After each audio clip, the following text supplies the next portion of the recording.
Arambagh Times. ডিভিশনে এখন পর্যন্ত লড়াই চলছে গোঘাটে, কিন্তু বাকিগুলোই আপনারাই জয়ী বলে আমাদের কাছে খবর আছে, কি বলবেন? গোঘাটেও আমরা জিতবো।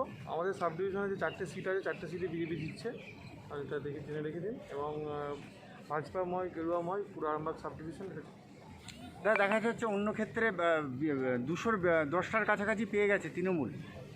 জানি না, খবর আসছে বিভিন্ন অ্যাঙ্গেল থেকে, আমি খবর পাচ্ছি যেটা যেটা আগিয়ে আছে, এখনও জয়ী ঘোষণা কেউ হয়নি। 100-র উপর আসুন, 2-3 হাজার ভোটের মার্জিনে লড়াই চলছে, যে কোনো খবর ঘটতে পারে।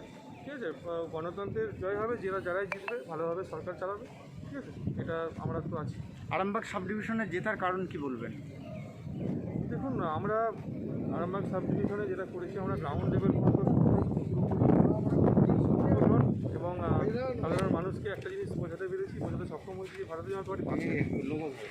ঠিক আছে, আমার কাছে কোনো খবর নেই, যদি আপনাদের কাছে থাকে আপনাদের মাধ্যমে